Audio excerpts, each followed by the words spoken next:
रियो गया जेल, लेकिन तुलसी को है बड़ा शक।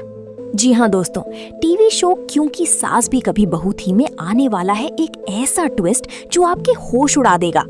कहानी ने अब ऐसा मोड़ ले लिया है जहाँ सच्चाई और झूठ के बीच की रेखा पूरी तरह धुंधली हो चुकी है। एक तरफ रियो पहुंच चुका है जेल की सलाखों के पीछे, तो वहीं दूसरी तरफ तुलसी के दिल में उठ रहे हैं कई बड़े सवाल। कहानी की शुरुआत होती है शांति निकेतन के उस खुशनुमा माहौल से, जहां घर की सारी महिलाएं मिलकर गाना गा रही होती हैं और जश्न मना रही होती हैं। लेकिन इसी खुशी के बीच एक अजीब सन्नाटा छा जाता है जब पता चलता है कि खुशबू वहां मौजूद नहीं है। वो अकेले बारिश में भीगते हुए डांस कर रही होती है, जैसे किसी दर्द को छुपाने की कोशिश कर रही हो। तभी अचानक गूंजती है खुशबू की दिल दहला देने वाली चीख और सब कुछ बदल जाता है। जब घर की महिलाएं वहां पहुंचती हैं तो खुशबू की हालत देखकर सबके होश उड़ जाते हैं। कीचड़ में गिरी हुई, फटे कपड़े, डरी सहमी आंखें, ये साफ दिखा रहा था कि उसके साथ कुछ बहुत गलत हुआ है। जब उससे पूछा जाता है कि आखिर हुआ क्या है, तो खुशबू कांपती आवाज में बताती है कि उसके साथ गंदी हरकत हुई है, लेकिन वो हमलावर का चेहरा नहीं देख पाई।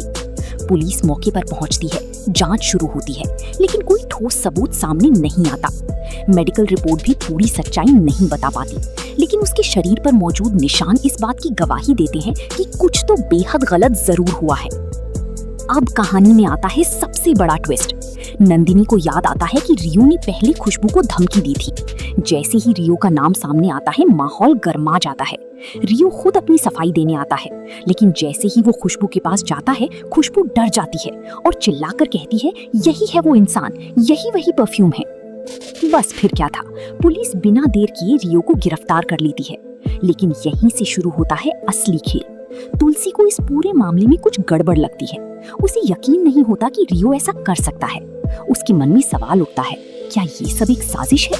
क्या किसी ने जानबूझकर रियो जैसा परफ्यूम इस्तेमाल किया ताकि इल्जाम उसी पर आए?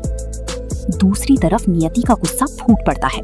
वो अपनी बेटी को निर्दोष बताती है, लेकिन तभी सामने आती है एक और चौंकाने वाली सच्चाई। रियो करण का असली बेटा ही नहीं है। अब कहानी और भी ज्यादा उलझ चुकी है।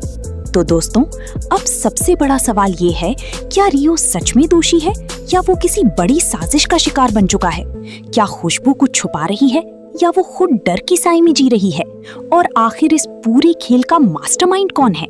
अपनी राय हमें कमेंट में जरूर बताएं और ऐसे ही धमाकेदार अपडेट के लिए चैनल को सब्सक्राइब करना बिल्कुल ना भूलें।